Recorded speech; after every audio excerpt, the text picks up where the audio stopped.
На 4 дена до избори, објавени компрометирачки материјали за актуелниот градоначалник и кандидат за нов мандат од ДУИ, Фатмир Дехари, на Facebook профилот на ЛЧК, познат по објавување на компрометирачки аудиоматеријали, осамнаа нови снимки на кои се сугерира дека актуелниот градоначалник на Кичево е во интимна врска со вработена во општината. Дехари, според описот на разговорите, на непристоен начин и се обраќа на вработената и ја наведува на близок контакт.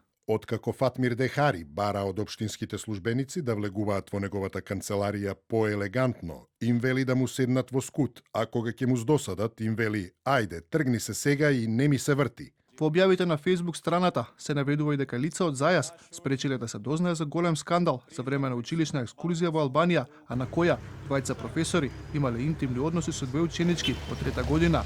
Дел од разговорите, како што тврди ЛЧК, покажуваат дека градоначалникот на Кичево е вклучен во корупција. Фатмир Дехари во канцеларија му вели на Бурим Кадриу дека треба да земат 20.000 евра или, како што вели тој, 2 прсти, ќе ги поделиме по 10.000. Потоа додава, фати ги овие, едни. Бурим Кадриу му рекол дека му кажал на Алберт Садиков, работен во општината, да му пренесе на оној во неволја, да ја изврши уплатата, а при тоа ги навредуваат и ги уценуваат жителите на Кичево. Градоначалникот ги уценува и фирмите, и со пари, и со својот јазик. ДУИ застана зад својот кандидат, бара да се провери автентичноста на аудиоматеријалот пред да се зборува за неговата содржина. Тврдат и дека секогаш кога албанците во Кичево стануваат одлучувачки фактор, се отвара етничкото прашање. Добро го знаеме ова сценарио, кога не можат да победат со идеи, кога немаат проект, измислуваат скандали, сценираат разговори, фабрикуваат факти и ги дистрибуираат со единствена цел граѓанинот да ја изгуби довербата во политиката и да остане дома на денот на одлуката. Кичево нема да падне во оваа стапица. Снимките се скандалозни, а односот на Дехари на нив е понижувачки за секоја жена, велат од ВМРО ДПМН.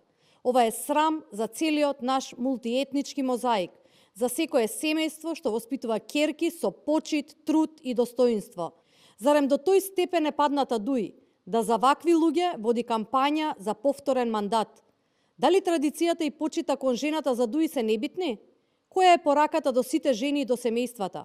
Осуда стигне и од Влен. Влен со загриженост го следи најновиот скандал што кружи на социјалните мрежи и кој ја потресе јавноста и во Кичево и пошироко, каде што кандидатот на Националната алијанса за интеграција се гледа во ситуации што го деградираат имиџот на институцијата и јавниот морал. Ова е само одраз на политичката култура која 20 години ја задушува одговорноста и го крева срамот на стандард. Пред 6 години од истиот профил, ЛЧК, беа објавени десетици аудиоматеријали од кои можеше да се слушнат бројни инкриминирачки работи за членови на владеачката партија ДУИ и за Дехари. Основното јавно обвинителство во Кичево тогаш поднесе обвинение против едно лице.